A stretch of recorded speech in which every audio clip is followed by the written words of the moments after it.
Hey everyone, Jerry with Vinci Digital. I have a question for you. How ADA compliant is your website? Do you even know what ADA compliance is referring to? If not, your brand might be fucked yet again.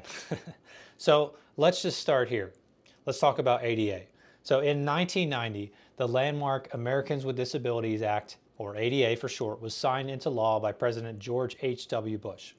The act mandated equal access to public spaces for people who have physical challenges, disabilities, or impairments, such as being confined to a wheelchair or having a visual or auditory impairment, and others.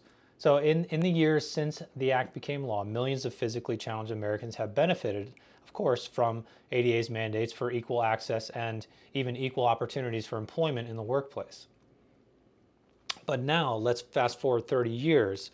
Americans with physical or cognitive impairments are now finding that some websites are difficult to navigate and actually impede some individuals' access to the goods and services offered by that website.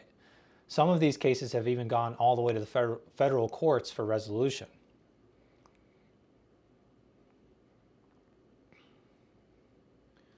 And now, because the ADA was passed well before the dawn of the internet revolution, which has obviously reshaped the way we live and work, many businesses have been caught off guard by the huge number of recent lawsuits that take aim at websites that are said to be non-ADA compliant. Many businesses have focused solely on making their physical business location ADA compliant, but have not also considered whether or not individuals browsing their website are also able to do so equally as well. The law now explicitly states that websites are also considered places of public accommodation and therefore must also conform to the same measures of ADA compliance. So some impairments that may impact a user's web browsing experience can include, but are not limited to, visual or auditory impairments, cognitive disabilities, seizure-related conditions, motor skill-related impairments like the inability to use a standard keyboard, and even ADHD-related impairments that impact someone's ability to focus without distractions. So there's a well-known case that I can share with you from 2019. Guillermo Robles, he was a blind man who sued Domino's Pizza after he was unable to order from the Domino's website or the mobile app, even with the assistance of using screen reading software. So a decision by the 9th U.S. Circuit Court of Appeals determined that Domino's website and the mobile app were also subject to public accommodation, or otherwise known as ADA compliance. So this landmark case opened the floodgates for lawsuits against businesses operating non-ADA compliant websites. And even still, with 20% of the American population having a disability today, over 98% of websites are still inaccessible according to ADA standards. So it should be no surprise that since 2018 there has been a 300% increase in lawsuits as more consumers turn to the internet for shopping and buying. And even more surprising is that 25% of websites that are sued have been sued more than once.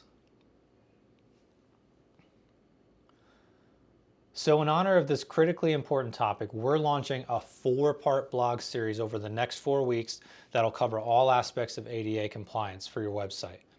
So first, we'll talk about the accessibility standards and why they matter. Next is a 2-part article covering the web content guidelines you should follow to maintain ADA compliance. And then lastly, we'll cover some tips when designing and coding for ADA compliance.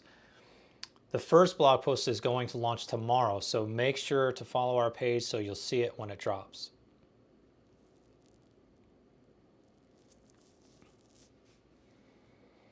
Waiting. Hey, I know this isn't the most exciting topic and it might seem overwhelming for you as a business owner, but it really is critically important that you take the necessary steps to protect your business from lawsuits and also to provide an equal opportunity for every person, regardless of any impairment, to be able to navigate your website, to communicate with you, or to buy from you.